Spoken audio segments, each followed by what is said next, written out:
Assalamualaikum dan salam sejahtera. Hari ini kita akan belajar perkara yang sangat penting, khususnya berkaitan dengan peperiksaan. Anda sudah bersedia? Mari kita mulai. Okeylah, terima kasih kerana memilih video ini untuk ditonton ya. Dan hari ini kita akan membincangkan satu aspek yang penting, macam mana kita nak dapat markah cemerlang dalam peperiksaan, khususnya sejarah. Macam mana kita nak dekatkan ataupun kita nak memahami soalan yang kita dapat. Okey, yang penting kamu mesti tonton rancangan ni sampai habis. Okey, supaya kamu dapat maklumat dengan jelas. Okey, secara umum pelajar telah banyak didedahkan dengan pelbagai kaedah, okey, bagi meningkatkan kemajuan dalam diri mereka lah, khususnya ilmu sejarah. Tapi kena ingat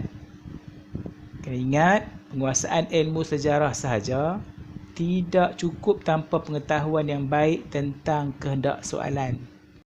Yang penting, macam mana soalan datang pun, kita kena tahu macam mana kita nak tafsir soalan tu supaya kita dapat jawab dengan baik. Okey. Ini adalah satu perkongsian yang patut kamu dengarlah. Okey. Soalan kadang-kadang nampak mudah. Sangat mudah, nampak macam senang, tetapi ramai calon yang masih gagal untuk melangkau markah yang cemerlang tu. Kenapa agak-agak? Okey. Okey, sebenarnya kalau diperhatikan betul-betul, setiap soalan kebat yang didatangkan ada dalam pelbagai bentuk kosakata atau prasakata yang kita tak tahu pun, tapi telah digunakan kosakata atau prasakata itu. Okey. Okey, bila diamati setakat ni yang saya dapati ada beberapa bentuk kosakata ataupun prasakata yang digunakan dalam soalan. Prasakata atau kosakata yang diberikan ini, dia memberi gambaran bagaimana kita nak mengarang karangan kita untuk mendapat karangan yang baik. Okey, terbaik. Tapi sebelum tu, saya nak jelaskan dahulu bahawa ada 5 aspek kalau kamu tengok soalan, ada 5 aspek yang tetap ada dalam soalan itu. Okey, yang pertama adalah kata tugas. Contohnya, bincangkan, jelaskan, okey, analisiskan dan sebagainya lah. Okey, yang kedua, kehendak soalan. Okey, kehendak soalan ni merujuk kepada faktor-faktor, langkah-langkah ataupun kesan dan lain-lain lah. Okey, yang ketiga adalah kata kunci arah. Yang ni mungkin pelajar tak berapa alert kataan ataupun satu benda yang kita kena untuk mengarah kita ke mana kita nak jawab soalan tu. Okey, contohnya macam ada dalam soalan tu ada perkataan-perkataan seperti kemajuan, pembaharuan, kejatuhan, keemasan dan lain-lain. Okeylah. Okey, yang keempat, kata kunci masa. Yang kelima, kata kunci tempat. Itulah 5 aspek yang penting yang selalunya ada dalam soalan yang diberikan. Tapi kamu kena ingat juga, okey, tak semua soalan tu ada kelima-lima aspek atau pecahan yang seperti saya katakan tu. Okey, berbalik kepada kosakata atau prasakata dalam soalan yang saya sebut tadi ya.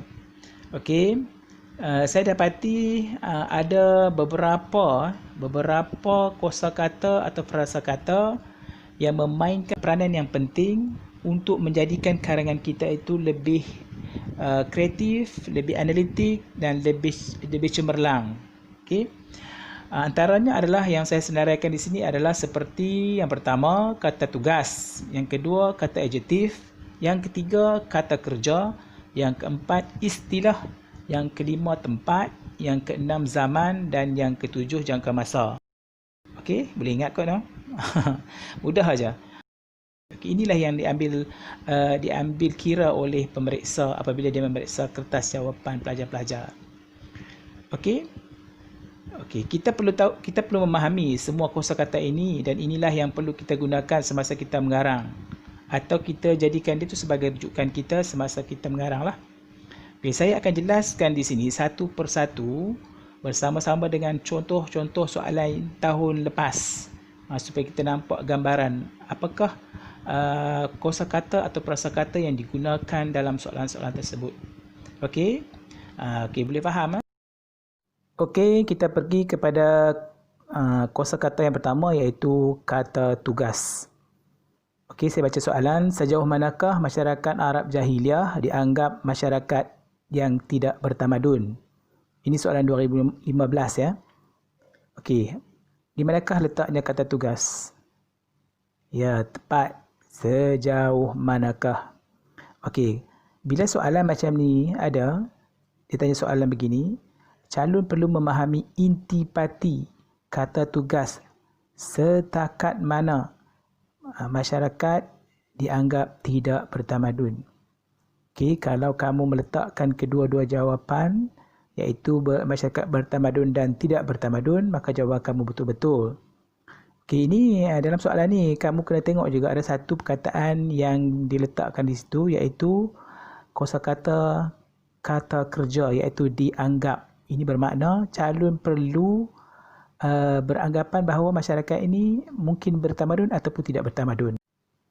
Kalau kamu bagi jawapan kamu masyarakat yang tak bertamadun sahaja, maka jawapan kamu adalah meleset. Kita sambung lagi, kita tengok pula kosakata yang kedua iaitu kata adjektif.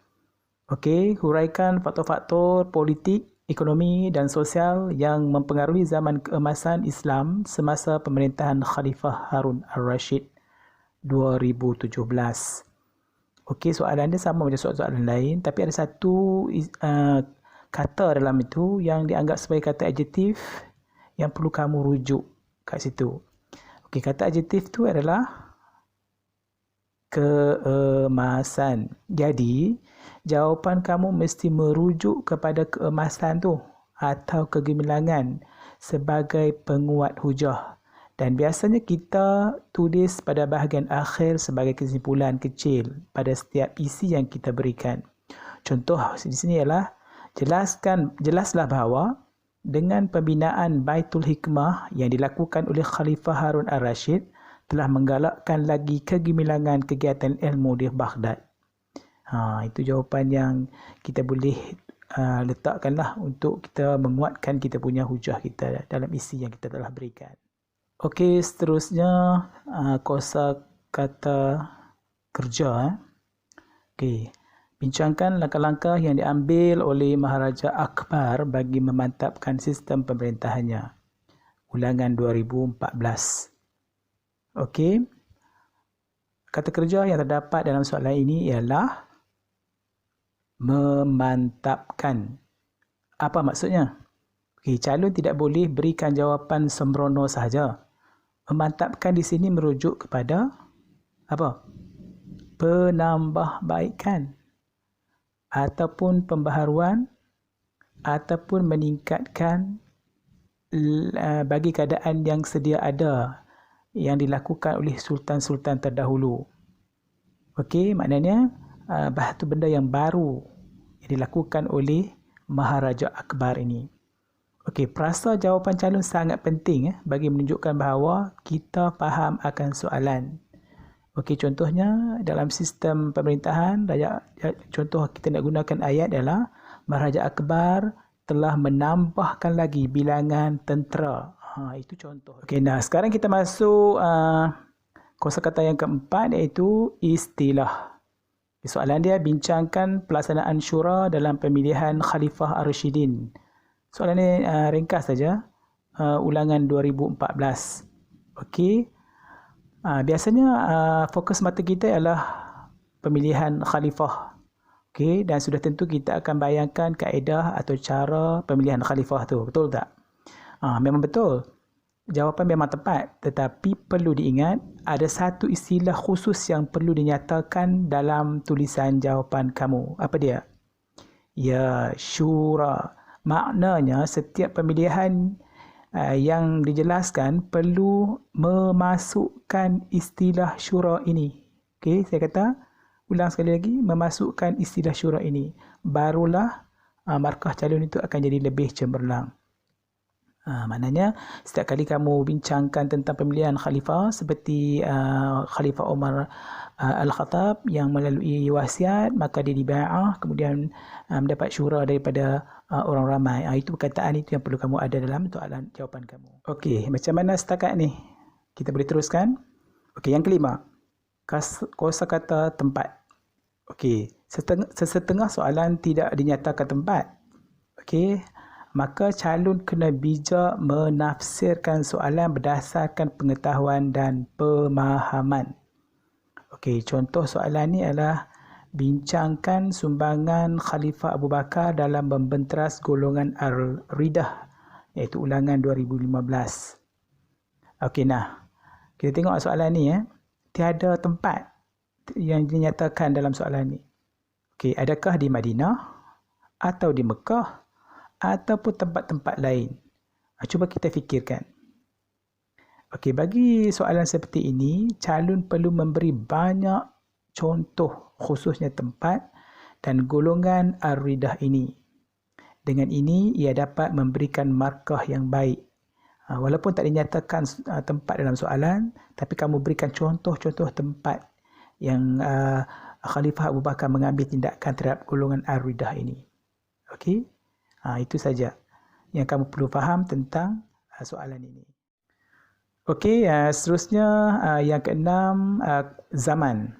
Okey, kosakata ini juga kadang-kadang tidak ditulis dalam soalan. Kita tengok tak ada dalam soalan ini. Contohnya soalan 2014, jelaskan strategi peperangan yang digunakan oleh tentera Islam dalam Perang Khandaq dan Perang Badar. Jadi, calon-calon kena tahu di manakah peristiwa ini berlaku atau pada zaman bilakah peristiwa ini berlaku.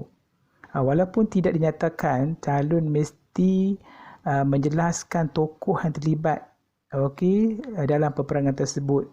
Yang maknanya calon kena tahu zaman berlakunya Perang Khandaq dan Perang Badar. Okey, kalau pelajar fikirkan sendiri tentang soalan ini. Soalan ini masih berada di sekitar zaman Rasulullah SAW. Maksudnya calon kena tahu bahawa Perang Khandaq dan Perang Badar ini adalah perang yang berlaku di antara penduduk Madinah dengan penduduk Mekah, iaitu Quraisy. Maka zaman itu adalah masih dalam zaman baginda Rasulullah SAW. Okey, akhir sekali, kosakata yang terakhir adalah jangka masa. Okey, contoh soalan 2013, bincangkan usaha-usaha yang telah dilakukan oleh Nabi Muhammad SAW selepas baginda berjaya menubuhkan negara Islam di Madinah. Soalan ni nampak panjang juga. Pelajar perlu menyerap dan menghadamnya dalam masa 5 hingga 10 minit macam tu. Panjang soalan ni. Okey, mana jangka masa yang ditunjukkan dalam soalan ni? Betul. Bagus. Iaitu selepas. Maksudnya apa? Maksudnya selepas Rasulullah menubuhkan kerajaan Madinah. Kalau kita belajar dalam sukatan, dia ada sebelum dan selepas. Okey, soalan dia nak selepas. Okey, di sinilah frasa kata untuk jawapan kamu perlu realistik. Mungkin ada jawapannya sama seperti usaha baginda sebelum penubuhan kerajaan Madinah. Okey, saya bagi contohlah senang supaya kamu nampak dengan jelas. Okey, contoh sebelum penubuhan kerajaan Madinah. Okey, menyatu padukan golongan Muhajirin dan Ansar. Okey, selepas, ini sangat penting. Ini penting.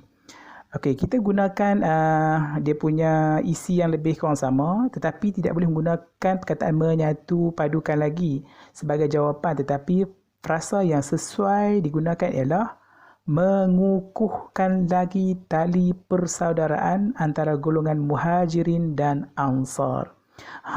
Barulah kita dapat markah yang cemerlang. Sebab apa cemerlang? Sebab jawapan kita lebih realistik dan lebih analitik. Okey, Alhamdulillah, saya rasa saya telah membuat sedikit pencerahan kepada pelajar, khususnya pelajar-pelajar akan menduduki peperiksaan, dan diharap ia dapat membantu pelajar-pelajar lah. Okey, yang penting pelajar-pelajar mesti dapat skor yang baik. Doa saya semoga kamu beroleh kebaikan dari perbincangan ini dan memperoleh kejayaan yang cemerlang. Okey, baik. Sampai kita jumpa lagi dalam episod akan datang dengan perbincangan yang lebih jelas tentang soalan.